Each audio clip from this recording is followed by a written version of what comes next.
Welcome back, everybody. In this lecture, we are going to set up your incoming shipment. So in other words, this is how you send your items to the Amazon FBA warehouse.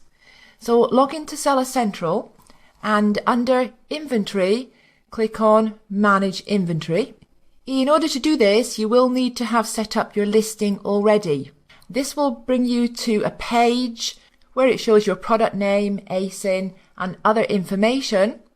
Under status, it's going to show as inactive because you don't have any stock yet. So once your stock does arrive at the FBA warehouse, it will change to active. Away over on the right hand side, under Edit, click the drop down menu and select Send Replenish Inventory. Under Shipping Plan, you will probably only have the one option saying create a new shipping plan. You will also be prompted on this page to enter the ship from address. So that's the address from which your items are being sent to Amazon FBA. Under packing type, select case packed products because your items are going to arrive in a carton. They're going to arrive inside a case. They're not going to be individual. And then click continue to shipping plan. And now enter the number of units. So how many units, how many items are in a carton? I'm just going to say 40 for the sake of this demonstration. And right here, enter your number of cases. You will probably only have one, but if you have more than one, just enter the number of cases here. And now we can see our total number of units because for this particular shipping plan, I've entered 40 units per case and one case. That's 40 total units. And then click on continue. Now on this page, select prep may be required and then click where it says choose category. Select from the drop down box no prep needed. And this is assuming that you've not got any liquids or your products aren't adult products. That means X-rated stuff. And this wouldn't apply. You won't have apparel because that's an approved category. You won't have glass. If you have got knives, you can choose sharp, but just make sure that your items are properly packaged before they get to FBA because you don't want to incur any extra costs if you've got knives or anything sharp like that. So make sure they are in proper packaging so that when they do arrive at the FBA warehouse, there won't be anything that Amazon needs to do with them. And again, with baby products, just make sure that these are packaged correctly. If you're going to sell in the baby category, that's fine. It's not restricted. But just make sure that your items, if there are baby items, that they are packaged properly. And if you do that, everything will be fine. You won't need any extra prep. So I'm choosing no prep needed and click continue. On this page, we're going to decide who is going to affix the FNSKU label. Remember, we discussed this in the lecture on UPC codes and more. If you need a refresher on that lecture, go back and watch it again. But this is where we decide whether or not we are going to stick the FNSKU label on the items ourselves, whether we're going to have a third-party inspection company do it, like, for example, FBA inspection, or are we going to have Amazon do it for us? Now, in the profit calculations, I've included this. And if Amazon does it for us, it's 20 cents per unit. This has all been included in the profit calculations because I included it anyway, regardless of whether or not you're going to have Amazon do this for you, because I know that some of you would.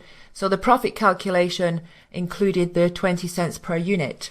If either you yourself are going to affix the FNSKU labels or you're going to have a third-party company do them for you, like FBA inspection, then you would choose merchant. Merchant is going to do the labeling, in which case there's no cost.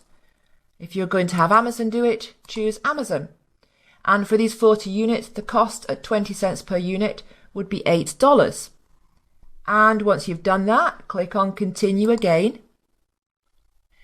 And on this page now, we can check the number of cases and the number of units. That's correct. This is also going to give us now the ship to address of the FBA warehouse where these units are going to go, where this product is going to go. And after clicking approve shipment, you are actually given a full address This is just an abbreviated address, but you get the full address when you click on Approve Shipment. Now up here, this notice, the inventory you send to Amazon may be split at the merchant SKU level into multiple shipments. We will assign each shipment to a specific fulfillment center based on several factors, etc., etc. This would not apply to you if you've only got one case. This notice comes up on every single time you make a shipment, regardless of whether you've got one case or 100 cases. They always put this notice on here. It's on here by default.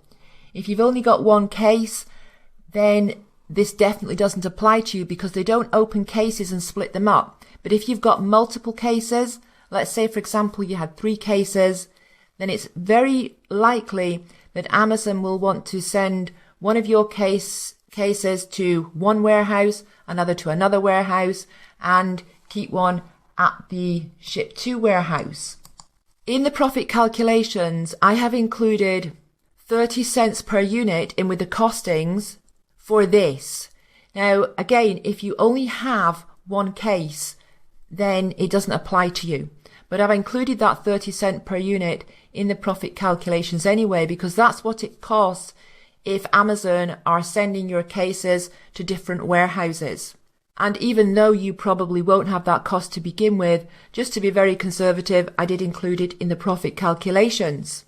Okay, now after you click on Approve Shipment, you will get a page where you can download to your device the FBA shipping labels. The FBA shipping labels are the labels that go on the outside of the case, so on the outside of the carton, and it's one unique label per case.